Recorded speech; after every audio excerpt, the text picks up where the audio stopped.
एक पिता की विरासत और एक बेटे की सबसे बड़ी परीक्षा। चलिए आपको ले चलते हैं उस तूफानी रात की कहानी में, जहां एक बहुत बड़ी पहेली का जवाब छिपा हुआ था। ये सिर्फ शब्द नहीं थे, आप समझिए। ये तो एक पिता का अपने बेटे के लिए बनाया हुआ एक नक्शा था।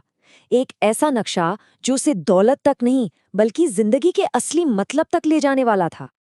तो सवाल ये है कि आखिर हमारा हीरो है कौन, और एक राजकुमार होकर भी वो गरीबी में क्यों जी रहा है?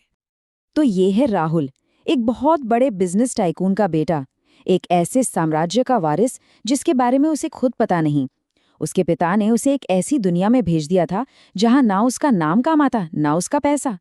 ये सिर्फ एक टेस्ट नहीं था, ये उसे एक बेहतर इंसान बनाने की एक कोशिश थी। पहली चाबी तो उसे मिल चुकी थी, याद है ना? जब उसने खुद भूखे रहकर किसी और की मदद की थी। उस दिन उसने सीखा कि सच्ची दौलत पैसों में नहीं, दया में होती है। पर अब जो अगली परीक्षा आने वाली थी, वो कहीं ज्यादा मुश्किल थी। तो अब कहानी एक नया मोड़ लेती है और पहुंचती है जंगल में, जहां इस बार कोई इंसान नहीं बल्कि खुद कुदरत राहुल का इम्तिहान लेने वाली थी। महीने बीत गए थे और राहुल के मन में बस एक ही सवाल घूम रहा था। पिताजी, आप आखिर मुझे किस चीज के लिए तैयार कर रहे हैं? लेकिन इसका जवाब उसे किसी इंसान से नहीं, बल्कि आसमान से एक तूफान के रूप में मिलने वाला था। और फिर वो आया, एक ऐसा भयंकर तूफान जैसा उस गांव ने दशकों में नहीं देखा था। ये सिर्फ बारिश नहीं थी, ये तो एक परीक्षा थी जो आसमान से बरस रही थी। सोचिए वो मंजर, हवा बांस के जंगलों से किसी चीख की तरह गुजर रही थी। बिजली आसमान को फाड़ रही थी और उसकी गड़गड़ाहट से पूरी धरती कांप उठी थी। ये कुदरत का असली कहर था। और इसी तबाही और अफरा तफरी के बीच एक चीख सुनाई दी, मदद की पुकार। पता चला कि 3 मजदूर जंगल से वापस ही नहीं लौटे हैं। अब ये सिर्फ एक परीक्षा नहीं रही थी, अब ये जिंदगी और मौत का सवाल बन गया था। तो अब सिचुएशन ये थी, एक तरफ था जानलेवा तूफान और दूसरी तरफ थी 3 इंसानी जिंदगियां। और ये एक ऐसा पल था जहां किसी के भी कैरेक्टर का असली टेस्ट होता है। गांव के मुखिया ने चिल्लाकर कहा, इस तूफान में कोई अंदर नहीं जा सकता। जो भी अब अंदर जाएगा वो वापस नहीं लौटेगा। उसकी आवाज में डर साफ था। ये सिर्फ एक चेतावनी नहीं थी, ये उस तूफान की हकीकत थी। सब लोग डर के मारे पीछे हट गए, हर एक इंसान सिवाय एक के, राहुल। बस यही वो पल था जिसने राहुल को उस पूरी भीड़ से अलग कर दिया। लेकिन इतनी हिम्मत आई कहां से?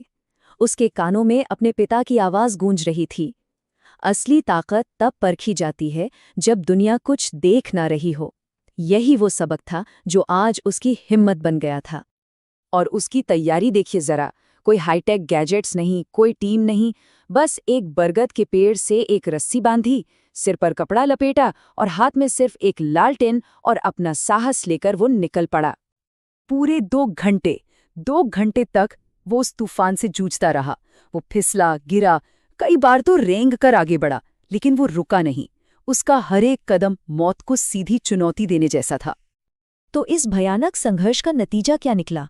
क्या उसकी हिम्मत का उसे कोई इनाम मिला? हाँ, उसने उन तीनों आदमियों को ढूंढ निकाला। वो घायल थे पर जिंदा थे, और वो उन्हें खींचकर वापस गांव तक ले आया। ये सिर्फ एक रेस्क्यू ऑपरेशन नहीं था, ये उस एक इंसान के जज्बे की जीत थी जिसने मौत को हराकर 3 जिंदगियां बचाई थीं। जरा उस पल को महसूस कीजिए। गांव के बाहर तूफान अभी भी कहर बरपा रहा था, लेकिन गांव के अंदर पूरी तरह सन्नाटा था। ये डर का सन्नाटा नहीं था, ये उस लड़के के लिए सम्मान की खामोशी थी जिसने नामुमकिन को मुमकिन कर दिखाया था। तभी गांव का मुखिया आगे बढ़ा और उसने राहुल को एक छोटा, बहुत पुराना सा लकड़ी का बक्सा दिया। ये कोई मामूली तोहफा नहीं था, ये कहानी की अगली पहेली थी। अब वक्त था ये जानने का कि उस बक्से के अंदर आखिर क्या राज छुपा है। राहुल ने धीरे से बक्सा खोला और उसके अंदर थी दूसरी चाबी, चमकदार, प्राचीन और भारी। और उसके ठीक नीचे एक छोटा सा कागज का टुकड़ा था, एक नोट जो इस पूरी कहानी का मतलब बदलने वाला था। उस नोट पर उसके पिता की लिखावट में सिर्फ 2 शब्द थे, साहस जब कोई ना देख रहा हो। ये सिर्फ एक कहावत नहीं थी, ये दूसरी चाबी का असली मतलब था। और बस उसी पल राहुल को सब कुछ साफ हो गया। ये तूफान कोई कुदरती आफत नहीं थी, ये उसके पिता का बिछाया हुआ एक और जाल था, एक और इम्तिहान। तो अब 2 चाबियां मिल चुकी हैं, पर एक मिनट, कोई और भी है जो उस पर नजर रखे हुए है, कोई जो उस तूफान के वक्त से ही उसे देख रहा है। अब जो आखिरी परीक्षा आने वाली है वो सिर्फ हिम्मत की नहीं बल्कि जिंदगी की होगी। क्या राहुल जिंदा बच पाएगा या ये कहानी का एक खतरनाक अंत होगा?